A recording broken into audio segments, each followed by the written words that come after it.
Oddly enough, the main economic problem facing you and your family is not inflation. It is recession. More specifically, the greatest danger comes from the possibility of the government sinking the economy inadvertently as part of its efforts to control rising prices.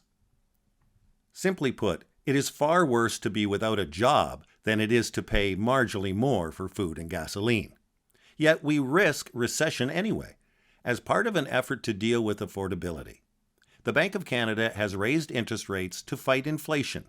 This has made it more difficult for firms hoping to expand production. Ultimately, the effect will be to increase joblessness. Meanwhile, groceries and gasoline still cost more. We have seen this movie before, most notably in the 1980s when interest rates were in the double-digit range, and the economy was under attack from what was called at the time stagflation. In those days, banks added to the problem by levying punishing interest rates. A 5-year mortgage loan could cost as much as 21%. You might think we had learned from this dire period in our financial history, but we've learned nothing, as we are about to make the same old mistakes. The finance minister seems to understand the nature of the problem, but she has no solution. If she allows the Bank of Canada to do its job, she risks tipping the economy into recession. Yet, if she mitigates those actions by, say, increasing government spending on the poor, she risks undoing the central bank's entire anti-inflation agenda. Because unemployment is treated as the primary cure for inflation, this is still the sad reality of economics. The government could impose price controls on the necessities of life. It toyed with this idea in the 1980s, but price controls and ultimately wage controls are difficult to put into effect.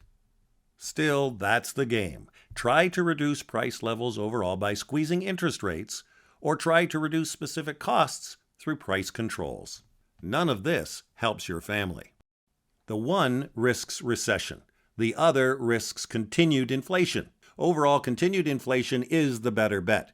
We can continue to exist if the price of bread rises by 5 or 10 cents, but without jobs, we can't exist long. 2023 brings with it bigger challenges than you are prepared for.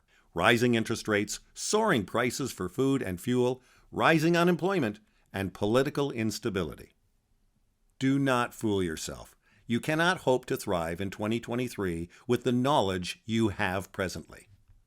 You've got to level up. You must increase your financial IQ and your entrepreneurial mastery. Employees, what we call wage slaves, are doomed. This is going to be an extremely difficult year for those who refuse to grow. The great news is, you don't have to go it alone. We are inviting you to an extraordinary event where you will be given a passport to freedom. You will be introduced to the advantage of having a high-performance coach work with you to create your blueprint to your best year ever. Coach Phil Jackson was never a better basketball player than Michael Jordan or Kobe Bryant, but Coach Jackson was outstanding at developing a winning game plan and bringing out the best in his players. You will discover a better you as you focus on developing a lifestyle by design. You will be shown the pathway to freedom from debt and high taxes. You will learn how to pay your mortgage off in 1/3 of the time and create a $500,000 bank account. This is something your bank will not show you. You will discover the GIC and RRSP alternative that will pay you 3 to 4 times the return instead. You will learn how to build assets by creating a dynamic stock portfolio and how to invest in real estate. Best of all, you will learn how to leave the 9-to-5 by starting a side hustle that will pay you better than your job. This is it. Opportunity is at your front door. Grab your tickets now. This will be a sold-out event.